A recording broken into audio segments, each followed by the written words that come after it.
You know who these two are. The strongest Jujutsu sorcerer and the strongest Shinigami. Introduction unnecessary. For Satoru Gojo, most look towards showings like Jogo's Maximum Meteor or Sukuna's Domain, Malevolent Shrine, both laying complete waste to Shibuya, alongside statements like Rika being capable of destroying an entire town during her rampage in Volume 0, to say that these characters are sort of hanging around the town or city ranges at the bare minimum, with the highest interpretation that people are the most comfortable with usually centered around Dagon and Jogo's domains, where they both potentially construct entire mountains or islands out of their cursed energy, but opinions on this can vary and somewhat hinges on the assumption that all the energy a sorcerer puts into their domain can be put into every attack, but I digress. Ichigo sits far, far beyond these tiers of power fairly easily, comparing pretty comfortably to Yamamoto's Bankai that was going to destroy the Soul Society planet while he was just standing around and hadn't even thrown out an attack yet, Ichibe Shikai having life-wiping planetary range, or if you choose to be incredibly conservative when scaling Yuha's endgame plans to say he's going to destroy the Soul Society, Hueco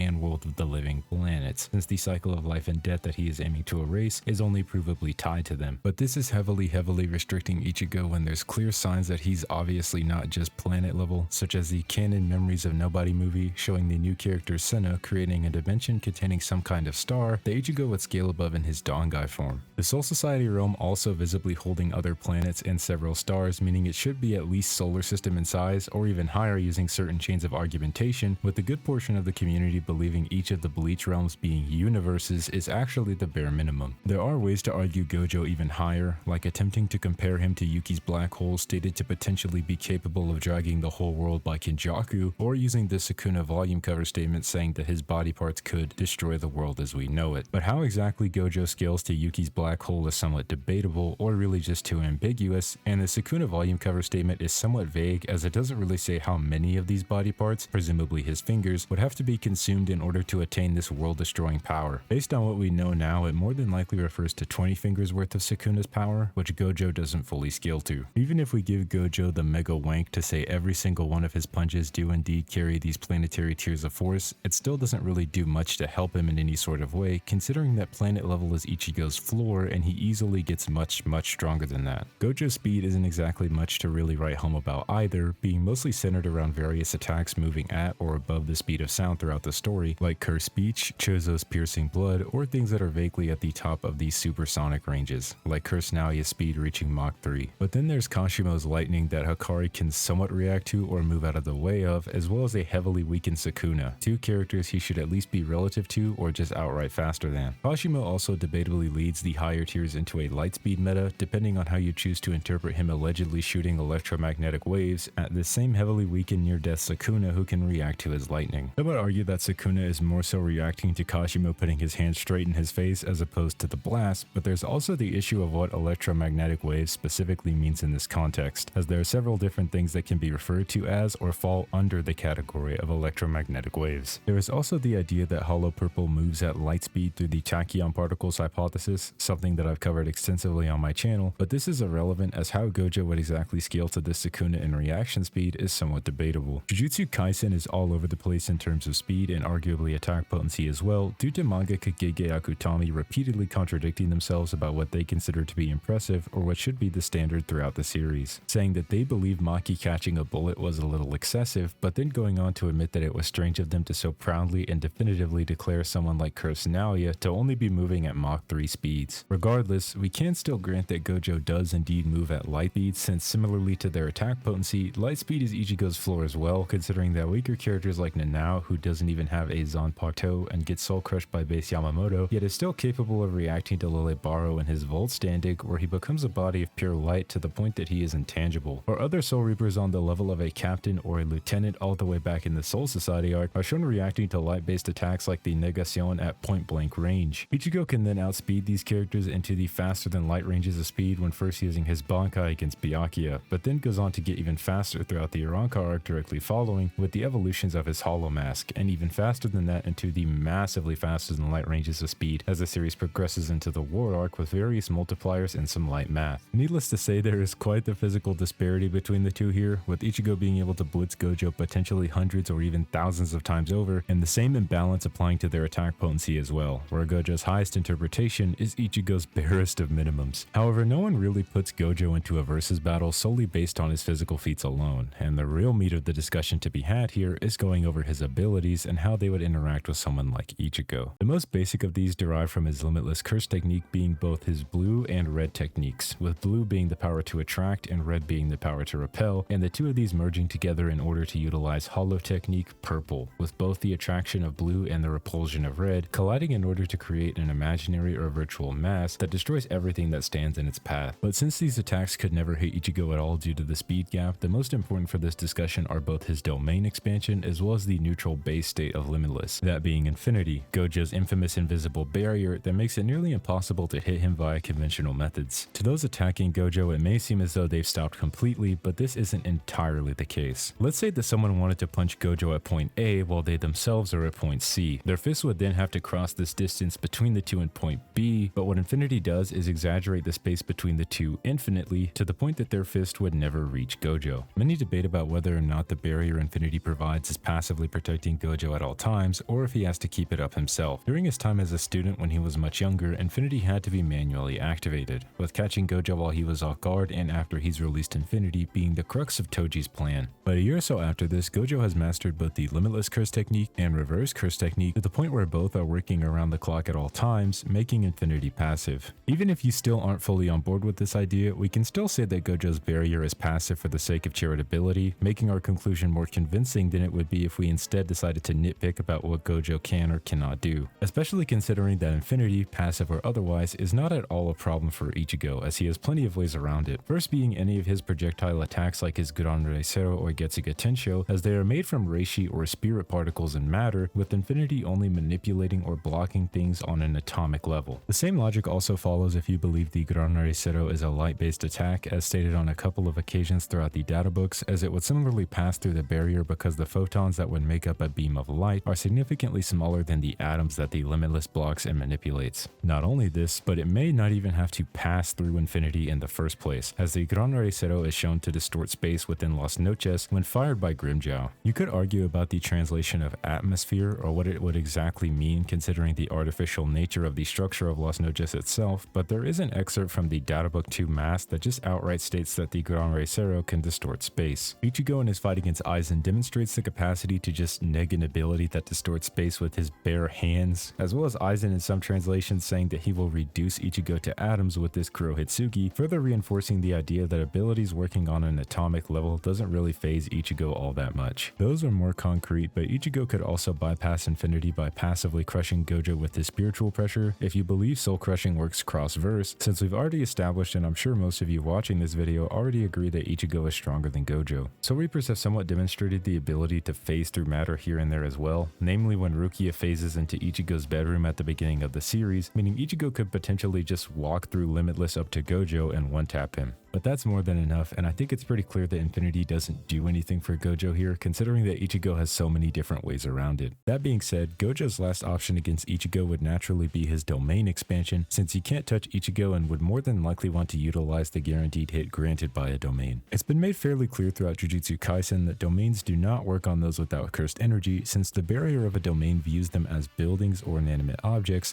therefore Ichigo under normal circumstances would not be susceptible to its sure hit. But that's obviously no fun, so what methods does Ichigo have to counter it? Firstly, the function of the sure hit within Gojo's domain, Unlimited Void, brings its target into the Limitless Curse technique to feed them both infinite stimuli and infinite information that both their mind and body cannot process to the point where they cannot move or think. Though this ability is undeniably powerful, Ichigo still has ways around it. The first and what's probably the easiest to grasp is that within Bleach, transcendent beings on the level of Aizen or Ichigo cannot be affected by things that are beneath them unless they consciously choose to allow it, meaning that Ichigo, who is, once again, far beyond Gojo, should actually be able to just stand there in the domain completely unaffected, since he has no reason to be lowering himself for Gojo to interfere with him. The second way Ichigo should be able to resist the sure hit is a little more up to personal interpretation, but as we've long known from Camp for Your Own World, some moments in the manga, and the new Thousand Year Blood War anime, Ichigo is viewed as a potential replacement for the Soul King by Ichibei should he have been killed by the Quincy's during their invasion. The anime goes a step further to clarify this with the scene of Ichigo's body going through a test to see if he can handle the extent of the Soul King's power and upholding what it currently does, in which he is successful. If you believe that the Soul Society, the world of the living, or Hueco Mundo are infinite in size, those being the three realms that the Soul King upholds in his current form as the linchpin, then that would mean both Ichigo's body and mind that successfully endured this test can handle the infinite information that comes with upholding or potentially even creating these infinitely sized realms with certain chains of argumentation. Through either method, once he resists or is just never at all affected by the sure hit, Gojo could either blitz and one-shot Gojo inside his own domain, or when the domain is released, considering that the curse technique burnout that comes after using a domain means that Infinity can't be up to protect Gojo anymore, even though it wasn't ever really a problem in the first place. Gojo is cooked. With that being said, that's about all I have for you today regarding the topic. I'm sure most of you already think this was a pretty bad stomp in Ichigo's favor, and I do agree, but I thought it would be entertaining to talk about the different ways Ichigo could bypass Infinity, or how his Soul Reaper physiology and abilities would interact with Gojo's. And there are people out there who potentially don't understand Ichigo's abilities and think Gojo would beat him because of it. Nevertheless, I have a variety of other Bleach content on my channel for you to check out, like my recent video covering Aizen vs Yamamoto or Fullbring vs Dangai Ichigo, alongside a few videos covering Jujutsu Kaisen as well, such as Yuta vs Toji, or my video comparing domain expansions and Bankai if you're maybe interested in another topic covering both Bleach and Jujutsu Kaisen specifically. Let me know in the comments if I missed anything or if you have any ideas for topics in future videos. Like the video to support both the channel and myself, as well as let me know that this is the type of content you want to see. Subscribe for free to be notified of what I get up to in the future, such as when I upload or stream. Thank you all for watching,